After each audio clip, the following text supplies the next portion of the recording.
पदार्थ, प्रकृति एवं व्यवहार। पदार्थ क्या होता है? ऐसी कोई भी वस्तु या कोई भी चीज़ जिसका द्रव्यमान हो और जो स्थान घेरे, उसे हम पदार्थ कहेंगे। अब पदार्थ में द्रव्यमान और स्थान घेरना क्या हुआ? द्रव्यमान किसी भी चीज़ का भार, उसका द्रव्यमान होता है। द्रव्यमान हमेशा संरक्षित होता है। कैसे संरक्षित होता है? हम ये देख सकते हैं हमारे आसपास, जैसे किसी बर्तन में रखा हुआ पानी जब वाष्पीकृत होता है तो वह अपने द्रव्यमान के बराबर वाष्प बनकर वातावरण में मिल जाता है। अर्थात द्रव अवस्था में पानी का जो भार था वही भार वाष्पित अवस्था में रहेगा। वैसे ही हम देख सकते हैं जैसे मोमबत्ती को जब हम जलाते हैं तो वह पिघलकर अपने द्रव्यमान के बराबर द्रव अवस्था में बदल जाती है। तो इस प्रकार हम कह सकते हैं कि द्रव्यमान हमेशा संरक्षित रहता है। इसे एक प्रकार से और हम समझ सकते हैं कि द्रव्यमान ना ही बनाया जा सकता है ना ही नष्ट किया जा सकता है। यह केवल एक प्रकार से दूसरे प्रकार में परावर्तित हो सकता है, जैसे द्रव अवस्था से ठोस अवस्था, ठोस अवस्था से द्रव अवस्था, द्रव अवस्था से वाष्पित अवस्था अथवा गैस अवस्था। मिश्रण क्या होता है? हम अपने आसपास कई सारी चीज़ें देखते हैं, जैसे बर्तन में रखा हुआ पानी जब वह वाष्पित होकर उड़ जाता है या वाष्प में बनकर हमारे वातावरण में मिल जाता है तो बर्तन में हम देख सकते हैं सफ़ेद प्रकार का कोई पदार्थ, सफ़ेद रंग के कण बर्तन में दिखाई देते हैं। ये क्या है? यह पानी में मिला हुआ था पहले, परंतु हमें दिखाई दे रहा था क्या? नहीं, ये पानी के वाष्पीकृत होने के पश्चात बचे हुए पदार्थ हैं, मतलब पानी में कुछ मिश्रित था। वैसे ही हम जानते हैं नमक हमें कैसे मिलता है? समुद्र के पानी को वाष्पीकृत करके। अगर हम समुद्र के पानी को ऐसे ही देखें तो क्या उसमें नमक दिखाई देता है? नहीं, परंतु जब वह वाष्पीकृत होकर उड़ जाता है तो उसमें से हम यह देख सकते हैं कि नमक हमें मिल जाता है। इस प्रकार हम कह सकते हैं कि हमारे आसपास कई तरह की चीज़ें होती हैं जो आपस में मिश्रित होती हैं। जैसे समुद्री जल, यह बहुत सारे लवणों का मिश्रण होता है। मिश्रण दो प्रकार के होते हैं, समांगी मिश्रण और विषमांगी मिश्रण। समांगी मिश्रण, इस प्रकार के मिश्रण में जो विलेय और विलायक होते हैं वो दोनों ही आपस में एक समान रूप से मिश्रित हो जाते हैं। मतलब हम अलग अलग नहीं कर सकते। जैसे नींबू पानी, इसमें हम पानी में शक्कर, नमक, नींबू ये सारी चीज़ें मिलाते हैं, परंतु क्या आप मिश्रित होने के पश्चात इन्हें अलग अलग रूप से देख सकते हैं? नहीं, ये अपने आप में ये सारे अवयव आपस में एक समान रूप से मिश्रित हो जाते हैं, इन्हें हम अलग अलग नहीं देख सकते। परंतु विषमांगी मिश्रण वो मिश्रण होते हैं जिन्हें आपस में मिलाने पर इन्हें हम अलग अलग रूप से देख सकते हैं। जैसे पानी में रेत का मिश्रण, अगर हम पानी में रेत या छोटे कंकड़ पत्थर हम मिलाते हैं तो उन्हें हम आसानी से अलग अलग देख सकते हैं। तो इस प्रकार का मिश्रण जिसमें हमें दो अलग अलग अवयव आसानी से नज़र आए वो होगा विषमांगी मिश्रण। अर्थात हम यह कह सकते हैं कि समांगी मिश्रण में हम मिश्रण के अवयवों को आसानी से नहीं पहचान सकते, परंतु विषमांगी मिश्रण में हम मिश्रण के अवयवों को आसानी से पहचान सकते हैं। विलयन, हम अपने दैनिक जीवन में बहुत से विलयनों का उपयोग करते हैं, जैसे नींबू पानी, सोडा वाटर, शरबत, कई तरह के विलायक। ये विलयन हमेशा दो भागों से मिलकर बना होता है, विलायक तथा विलेय। विलायक जिसमें हम किसी चीज़ को घोलते हैं और विलेय जो किसी में घुलता है। विलेय ठोस, द्रव, गैस कुछ भी हो सकते हैं। इनके गुण, विलेय के गुण, विलयन के गुण, विलयन के अवयवों को विलेय और विलायक कहते हैं। एक ही विलयन में एक या अधिक प्रकार के विलेय हो सकते हैं। विलयन में उसके अवयव परमाणु या अणु के स्तर तक एक समान रूप से मिश्रित होते हैं तथा इनके कण अत्यंत छोटे होते हैं।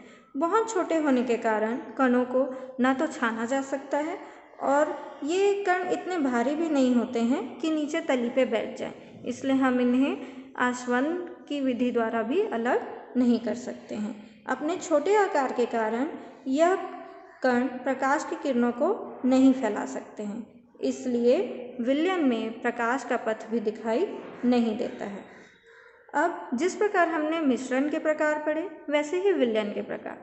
विलयन दो प्रकार के होते हैं, एक संतृप्त विलयन और दूसरा असंतृप्त विलयन। संतृप्त विलयन वो विलयन होंगे जिसमें विलायक में विलेय एक निश्चित मात्रा में घुलने के बाद फिर घुलना बंद कर देता है, वो होगा संतृप्त विलयन। और ऐसे विलयन जिसके विलायक अपने में अनंत मात्रा में विलेय को घोल सकता है, वो होगा असंतृप्त विलयन। विलयन में विलायक और विलायक में विलेय के घुलने पर ताप का भी प्रभाव होता है। एक निश्चित ताप पर हमें यह देखना होता है कि कोई विलायक अपने में कितना विलेय घोल सकता है। जितना मैक्सिमम अधिकतम विलेय उसमें घुलता है, वही उसका संतृप्त अवस्था होती है। मिश्र धातुएं हम देखते हैं कई सारी धातुएं हमारे आसपास मौजूद होती हैं, परंतु उन्हें शुद्ध रूप में उपयोग करना सुविधाजनक नहीं होता है। धातुओं की कठोरता, सहनशीलता, सुदृढ़ता बढ़ाने के लिए हमें कुछ धातुओं में कुछ दूसरे धातुओं का थोड़ी मात्रा में मिलाना होता है, जिससे उनकी कठोरता बढ़ती है, उनकी दृढ़ता बढ़ती है। इस प्रकार से जैसे उदाहरण के लिए हम देख सकते हैं पीतल, जिसमें 60 से 80% तांबा होता है तथा 20 से 40% जस्ता होता है। मिश्र धातुएं जिन अवयवों से मिलकर बनती हैं, उनके गुण मिश्र धातु के गुणों को दर्शाती हैं। जिस प्रकार हमने मिश्रण और विलयन पढ़ा, हमने पढ़ा कि मिश्रण में हम किस तरह मिश्रण में मिले हुए अवयवों को विषमांगी मिश्रण में अलग अलग प्रकार से देख सकते हैं। उसी तरह निलंबन जो है, उसमें विलेय के कण माध्यम में पूरी तरह घुलते भी नहीं हैं और पूरी तरह दिखाई भी नहीं देते हैं, परंतु ये माध्यम में निलंबित रहते हैं, अर्थात ये माध्यम में मिश्रित हुए होते हैं, जिन्हें हम आँखों से देख तो सकते हैं, जैसे रेत और जल का मिश्रण, हल्दी और जल का मिश्रण आदि भी निलंबन के उदाहरण हैं। निलंबन के गुण इस प्रकार हैं। निलंबन एक विषमांगी मिश्रण होता है, क्योंकि इसके अलग अलग भाग अलग अलग दिखाई देते हैं। इसके कण इतने बड़े होते हैं कि इन्हें आँखों से तो देख सकते हैं और ये प्रकाश भी फैलाते हैं, जिससे इसमें प्रकाश का मार्ग और कण दिखाई देता है। निलंबित कण आकार में थोड़े बड़े होते हैं और मिश्रण को स्थिर छोड़ने पर वे तल में बैठना शुरू करते हैं। इन्हें छन्ना, पत्रक आदि से पृथक किया जा सकता है। कोलाइड विलयन तथा निलंबन के बीच की अवस्था है, इसे कोलाइड कहा जाता है। इसके कण निलंबन के कणों से थोड़े छोटे होते हैं, इसलिए ये विषमांगी होते हुए भी समांगी से प्रतीत होते हैं। कोलाइड के कणों का आकार इतना छोटा होता है कि इन्हें आँखों से नहीं देख सकते। ये तली पर बैठते भी नहीं हैं, इसलिए इन्हें छानकर अलग नहीं किया जा सकता, किंतु इन्हें अपकेंद्रीय बल लगाकर अलग किया जा सकता है।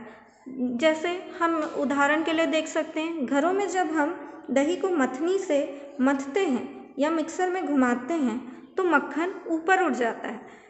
मक्खन पहले कहाँ था, हमें दिखाई दे रहा था क्या दही पर? नहीं, परंतु जब हम इसे मथते हैं तो यह अपने हल्के भार के कारण ऊपर उठ जाता है।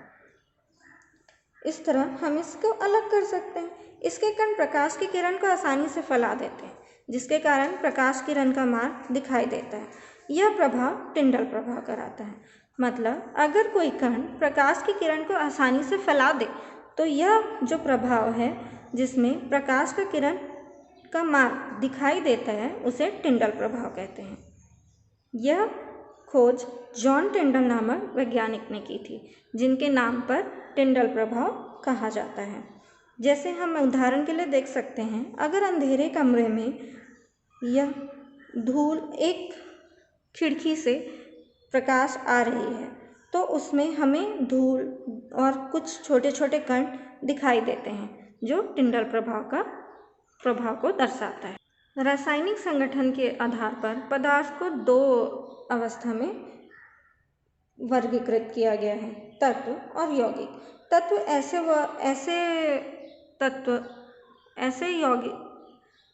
ऐसे पदार्थ तत्व होते हैं जो एक ही प्रकार के अणुओं से मिलकर बने होते हैं, परंतु यौगिक ऐसे तत्व होते हैं जिसमें एक निश्चित अनुपात में दो या दो से अधिक पदार्थों के परमाणु या अणु आपस में मिले हों, वो होते हैं यौगिक। अगर हम परिभाषा देखें तो तत्व को हम इस प्रकार से परिभाषित कर सकते हैं: ऐसे पदार्थ या ऐसे पदार्थ जो एक ही प्रकार के परमाणुओं से बने होते हैं। इनका उदाहरण हम देख सकते हैं: तांबा, लोहा, पारा, ब्रोमीन। ये पारा और ब्रोमीन जो हैं, केवल ये ऐसे दो तत्व हैं जो कमरे के तापमान पर द्रव अवस्था में रहते हैं। बाकी अन्य सारे तत्व कमरे के तापमान पर ठोस अवस्था में होते हैं। अब यौगिक को हम इस तरह से परिभाषित कर सकते हैं: ऐसे पदार्थ जो दो या दो से अधिक तत्वों के निश्चित अनुपात में रासायनिक संयोजन से बनते हैं, ये पदार्थ यौगिक कहलाते हैं। जैसे उदाहरण के लिए पानी किनका यौगिक है? हाइड्रोजन और ऑक्सीजन का, H2O। इसमें हाइड्रोजन के दो अणु मिले हैं, वहीं ऑक्सीजन का एक अणु। ये आपस में निश्चित अनुपात में मिले हैं और निश्चित अनुपात में मिलाने पर ही पानी बनाते हैं। वह मिश्रण जिसमें कणों का आकार इतना बड़ा हो कि उसे आंखों से देखा जा सके, निलंबन कहलाता है। कोलाइड में कणों का आकार इतना छोटा होता है कि उन्हें देखा नहीं जा सकता। ये कण प्रकाश के मार्ग को फैला देते हैं, अतः उसका मार्ग दिखाई देता है। शुद्ध पदार्थ तत्व या यौगिक होते हैं। तत्व एक ही प्रकार के परमाणु से मिलकर बनते हैं। यौगिक दो या दो से अधिक तत्वों के निश्चित अनुपात से बनते हैं। रासायनिक अभिक्रिया के अभिकारकों का कुल द्रव्यमान उत्पादों के कुल द्रव्यमान के बराबर होता है। यह पदार्थ की अविनाशिता का नियम है, या इसे ही हम द्रव संरक्षण का नियम, द्रव्यमान संरक्षण का नियम कह सकते हैं। किसी भी यौगिक में अवयवी तत्व द्रव्यमान के आधार पर सदैव एक निश्चित अनुपात में होते हैं। इसे निश्चित या स्थिर अनुपात का नियम कहते हैं। बुक में कुछ क्रियाकलाप दिए गए हैं, इन्हें आप घर पे करके देखिएगा और पुस्तक में लिखे हुए उदाहरणों को, अवलोकनों को समझने का प्रयास कीजिएगा। जैसे यहाँ है, एक बाल्टी में अगर हम पानी लेते हैं और फिर उसमें खाली बीकर रख देते हैं और टॉर्च से प्रकाश डालते हैं, तो यहाँ पे पानी क्यों नहीं भरता है? या जैसे जैसे हम उठाएंगे तो उसमें धीरे धीरे पानी भरने लगता है। यह आप अवलोकन करके देखिएगा।